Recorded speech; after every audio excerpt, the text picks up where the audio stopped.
এই বাকারার 110 নং আয়াতে আল্লাহ পাক রব্বুল আলামিন বয়ান দিচ্ছেন ওয়া আকিমুস সালাতা ওয়া আতুজ যাকাত ওয়া মা তুকদ্দিমু লিআনফুসিকুম মিন খায়রিন তাজিদুহু ইনদাল্লাহ।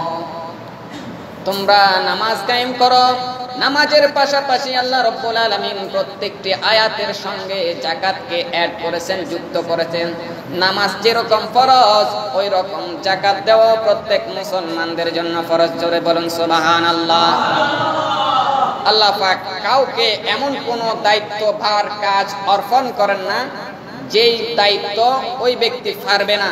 পবিত্র কোরআন সূরা বাকারার 286 নং আয়াতের মধ্যে আল্লাহ পাক বয়ান দিচ্ছেন লা ইউকাল্লিফুল্লাহু নাফসান ইল্লা উসআহা। আমি আমার কোন বান্দাকে এমন কোন দায়িত্বভার, এমন কোন কাজের ভার অর্পণ করি না যা সে পারবে না। লাহা মা কাসাবাত ওয়া আলাইহা মাকতাসাবাত। সে তাই পায় যা সে অর্জন করে, উপার্জন করে, এবং তার উপর এমন কাজ, এমন দায়িত্ব বর্তায়, এমন দায়িত্ব তার উপর অর্পণ করা হয় যেই দায়িত্ব তার পক্ষে আদায় করা সম্ভব। জোরে বলুন সুবহানাল্লাহ। যেই দায়িত্ব ওই ব্যক্তির জন্য সম্ভব ওই দায়িত্বটা আল্লাহ পাক ওই ব্যক্তির উপরে অর্পণ করেন। সে যা উপার্জন করবে তাই সে পাবে কাল কিয়ামতের ময়দানে। আল্লাহ পাক ওই বিধানটি পবিত্র কোরআনের মধ্যে দিয়েছেন। এবং যাকাত দেওয়ার জন্য যে ফরজ করেছেন, যাকাত প্রত্যেক মুসলমানদের জন্য ফরজ নয়। যাকাত ফরজ যার কাছে নেসাব পরিমাণ সম্পদ রয়েছে, যার কাছে সম্পদ রয়েছে, যে ধনী বৃত্তশীল সম্পদশালী ব্যক্তি, ওই ব্যক্তির জন্য যাকাতের বিধান দেওয়া হয়েছে। নবীজি সাল্লাল্লাহু তাআলা আলাইহি সাল্লাম ইসলামের খুঁটি, ইসলামের স্তম্ভ 5টি নির্ধারণ করেছেন। প্রথম নাম্বার ঈমান থাকতে হবে, দ্বিতীয় নাম্বার নামাজ, তৃতীয় নাম্বার রোজা, চতুর্থ নাম্বার হজ, পঞ্চম নাম্বার হলো যাকাত। এই একের পর এক আমাদের মুসলমানদের জন্য একের পর একটি বিধান অর্পণ করা হয়েছে। আমার প্রতি যদি ঈমান থাকে, আমি যদি আল্লাহ পাককে বিশ্বাস করি, নবীজি সাল্লাল্লাহু তাআলা আলাইহি সাল্লামের উপর যদি ঈমান আনে থাকি, তাহলে আমার উপর নামাজ ফরজ করা হয়েছে। জোরে বলুন সুবহানাল্লাহ। ওয়া আকিমুস সালাত। আমি আল্লাহকে বিশ্বাস করি, নবীজিকে বিশ্বাস করে ঈমান এনেছি, আমার উপর নামাজ ফরজ হয়ে গিয়েছে। আমি ধনী হই বা গরিব হই, আমার পক্ষে যে কোনো মুহূর্তে, যে কোনো অবস্থাতে, যে কোনো পরিস্থিতিতে আমাকে নামাজ পড়তে হবে অবশ্যই। আর হজ, আমার কাছে হজ করার জন্য টাকা নাই, পয়সা নাই, যেই পয়সা দিয়ে আমি হজ করতে যাব, হজ করে আসা পর্যন্ত আমার পরিবার স্বাচ্ছন্দ্যে সুস্থভাবে চলতে পারবে, কোনো অভাবে থাকবে না, অতটুকু পরিমাণ সম্পদ যার রয়েছে তার উপর হজ ফরজ করা হয়েছে। হজও প্রত্যেকের জন্য না। যার কাছে সম্পদ রয়েছে সে হজ পালন করবে, যার কাছে সম্পদ নাই সে হজ করবে না। তার জন্য হজ আল্লাহ রাব্বুল আলামিন প্রত্যেক জুমার মধ্যে একটি একটি হজ দান করেছেন। জোরে বলুন সুবহানাল্লাহ। সুম্মা ইয়ানসিতু ইযা তাকাল্লামাল ইমামু ইল্লা গুফিরা লাহু মা বাইনাহু ওয়া বাইনাল জুমআতিল উখরা। পবিত্র বুখারী শরীফ 1 নম্বর খণ্ড 883 নং হাদিসের মধ্যে নবীজি সাল্লাল্লাহু তাআলা আলাইহি সাল্লাম বলেছেন, যে ব্যক্তি সুগন্ধি ব্যবহার করে, গোসল করে, মসজিদের কাতারের মধ্যে ফাঁক না রেখে, এমন ইমাম যখন খুতবা দেয় নিশ্চিত হয়ে খুতবাগুলো শুনবে, নামাজ আদায় করবে, আল্লাহ পাক তার সেই জুমা থেকে অপর জুমা পর্যন্ত তার আমলনামার মধ্যে যত গুনাহ রয়েছে সব গুনাহকে আল্লাহ মাফ করে দিবেন। জোরে বলুন সুবহানাল্লাহ। এই জুমার দিন আল জুমআতু হাজ্জুল মাসাকিন, যাদের অর্থ নাই, সম্পদ নাই, তারা এসেছে, তাদের জন্য হজ হিসেবে আল্লাহ কবুল করবেন। তাহলে হজ প্রত্যেকের জন্য ফরজ হয় নাই। যার কাছে সম্পদ নাই তার জন্য হজ ফরজ হয় নাই। আমাদের জন্য হজ ফরজ হয়েছে। সর্বপ্রথম 1 নম্বর হলো ঈমান, ঈমানের পরে নামাজ, নামাজের পরে হজ। যার সম্পদ আছে সে হজ পালন করবে, যার সম্পদ নাই সে হজ পালন করবে না। 5 নাম্বার হলো যাকাত। যাকাত যার উপর সম্পদ রয়েছে, যার থেকে নেসাব পরিমাণ সম্পদ রয়েছে, টাকা রয়েছে, পয়সা রয়েছে, সেই ব্যক্তি যাকাত প্রদান করবে। যার কাছে টাকা নাই, পয়সা নাই, সে যাকাত গ্রহণ করবে, দিতে হবে না। তাহলে আমাদের গরিবদের জন্য শুধু ঈমানের পরে নামাজ, রোজা, ধনী গরিব প্রত্যেকের জন্য। অবশ্যই পালন করতে হবে। এই নামাজ, রোজা, হজ, যাকাতের মধ্যে শুধুমাত্র গরিবদের জন্য ঈমান, নামাজ, রোজা এই তিনটা জিনিস, বাকি দুইটা জিনিস শুধু ধনীদের জন্য, ধনীরাই পালন করবে।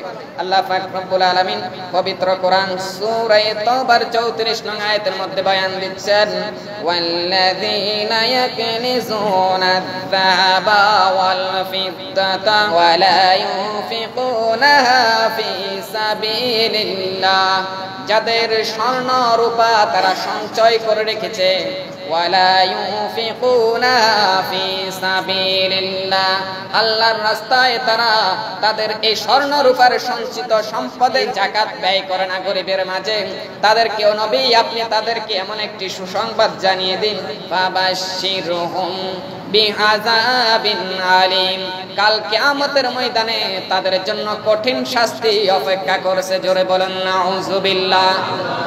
যারা স্বর্ণ রূপা জমা করে রেখেছে, ওই সমস্ত স্বর্ণ রূপার খাত যাকাত গরিবদের মাঝে ব্যয় করে না, আল্লাহ পাক কাল কিয়ামতের ময়দানে জাহান্নাম তার জন্য অপেক্ষা করেছে। আল্লাহ পাক বলছেন সূরা হুমাজার 2 নং আয়াতের মধ্যে এবং 3 নং আয়াতের মধ্যে, আল্লাযী জামাআ মালাহু ওয়া আদ্দাদা ইয়াহসাবু আন্না মালাহু আখলাদা, জামাআ মালাহু ওয়া আদ্দাদা, জমা করে রেখেছে মাল, সম্পদ, এবং গণনা করতে থাকে শুধু আমার এত টাকা হয়েছে, কালকে আরো এত টাকা বৃদ্ধি হবে, পরশুদিনে এত টাকা বৃদ্ধি হবে, এক মাসের মধ্যে এত টাকা জমা হয়েছে, পরের মাসের মধ্যে আরো এত টাকা জমা হবে, এভাবে শুধু গণনা করতে থাকে আর সম্পদ জোড়াতে থাকে, কিন্তু গরিবদের মাঝে তার খাত, তার যাকাত আদায় করে না। তার জন্য রয়েছে ওয়াইলুল লিকুল্লি হুমাজা, ওই দোজখটি তার জন্য অপেক্ষা করছে। আল্লাহ পাক পবিত্র কোরআন সূরা তাওবার 35 নং আয়াতের মধ্যে বয়ান দিচ্ছেন, ইয়াউমা ইউহমা আলাইহা ফি নারি জাহান্নাম, এই সমস্ত সম্পদ জমা করে রাখার কারণে আল্লাহ পাক কাল কিয়ামতের ময়দানের মধ্যে, কাল কিয়ামতের জমিনে এই সম্পদগুলোকে আল্লাহ পাক জাহান্নামের অগ্নিশিখার মধ্যে উত্তপ্ত করে ফেলবেন, এমন ভাবে গরম করবেন, ওই সমস্ত গরম উত্তপ্ত অগ্নিশিখার মধ্যে লাল করে, ফাতুকওয়া বিহা জিবাহুহুম ওয়া জুনুবুহুম, ওই জাহান্নামের মধ্যে ওই সমস্ত সম্পদগুলোকে অগ্নিশিখায় লাল করে তাদের পৃষ্ঠদেশের মধ্যে, তাদের ললাটের মধ্যে, তাদের শরীরের মধ্যে বিভিন্ন স্থানের মধ্যে দগ্ধ করা হবে, সেক দেওয়া হবে এবং বলা হবে, হাযা মা কানাজতুম